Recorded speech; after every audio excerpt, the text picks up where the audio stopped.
mahigpit na ipinag-utos ni Pangulong ang agarang rehabilitasyon at reconstruction sa mga lugar na sinalanta ng Bagyong Yolanda. Inihayag po ito ng Pangulo sa isinagawang cabinet meeting kahapon kung saan iginiit din ito ang kahalagahan ng mga hakbang na poprotekta sa publiko laban po sa epekto ng kalamidad. Samantala, inihayag naman po ni PCOO Secretary Sani Coloma na iprinisenta na ng mga miyembro ng gabinete ni Pangulong Aquino ang kanilang mga plano para sa recovery efforts. Narito po ang kanyang pahayag. The President directed the Cabinet yesterday to fast-track the restoration of the economic and social conditions of the affected areas following the Build Back Better principle, with emphasis on attaining a higher degree of disaster resilience. The President emphasized the need to speed up the process of enabling the people in the affected areas to rebuild their homes and resume productive livelihood and employment activities in communities that are fortified and protected from the harsh impact of natural disasters. The Cabinet focused anew on the critical immediate actions that are now being implemented to usher in the recovery phase while the relief phase is tapering off. The full plan will be presented next week in a forum with the country's development partners. Secretary Arsenio Balisacan presented NEDA's framework for the phased cumulative response that defines the timelines for the pathways to recovery. The critical immediate actions that have been set in motion will be completed within the next 6 months. It's denoted in red. Meantime, these actions provide the foundations for the short-term, the critical immediate actions, I stand corrected, are in green. Meantime,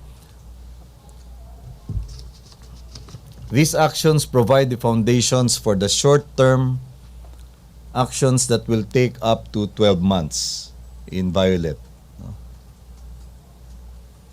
And the medium-term actions in gray, dark gray, that will take up to 4 years to complete. Hence, Secretary Abad announced yesterday the release of 238.6 million pesos to the National Housing Authority for the construction of permanent housing units for low and marginal income families and informal settlers affected by Typhoon Yolanda. This project will be started even while DPWH is still constructing bunk houses and temporary shelters. So may overlap po doon sa critical immediate actions at yung short-term actions. NHA is gearing up for the short-term action of providing permanent housing even while DPWH is paying attention to the critical immediate action, which is to build temporary shelters and bunk houses. Please take note of this next chart entitled Pathway to Recovery. I have distributed hard copies of this chart. This chart enumerates the salient aspects of disaster impact, critical immediate actions, and short and medium-term actions. Let's look at the second item, public infrastructure damage.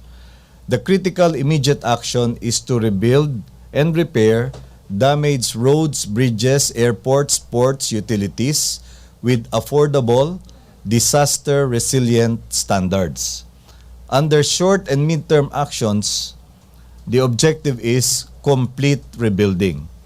The next item is the disaster impact on education and health services, and that impact is that these services have been suspended.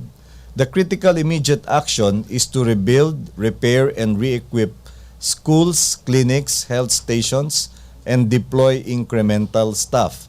You will recall that a memorandum circular was issued empowering the Department of Health to take over rural health units that could not be effectively managed by the local government units.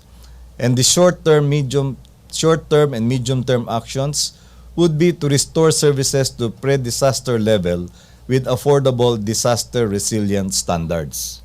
To review, attainment of disaster-resilient standards is a critical immediate action with respect to public infrastructure damage. while for social services such as health and education, a longer time frame for implementation is needed to attain the affordable disaster resilience standards. Secretary Rojas also presented a report on the LGU basic recovery requirements that form an integral part of the critical immediate action. This will cover 171 LGUs, including 46 cities and 125 municipalities in the severely affected areas within a 50-kilometer radius of the path taken by Typhoon Yolanda. Priority attention will be given to the reconstruction of municipal halls, public markets, and multipurpose facilities that may also serve as temporary shelters and evacuation centers. Secretary Domingo presented a business recovery plan which includes the following: grant of loans to severely affected businesses, restoration of large businesses operations to pre-Yolanda levels, promotion of labor-intensive industries, and provision of duty-free access to the U.S. of local products from Yolanda-affected areas. DTI will also rebuild the micro-distribution network, revive the sari-sari store economy, and restart local cottage and small and medium enterprise supply chains. For his part, Secretary Lacson informed the President and the Cabinet that there is a very high degree of private sector interest in investing in the redevelopment of the typhoon-affected areas, and that he will request for project proposals from the private sector.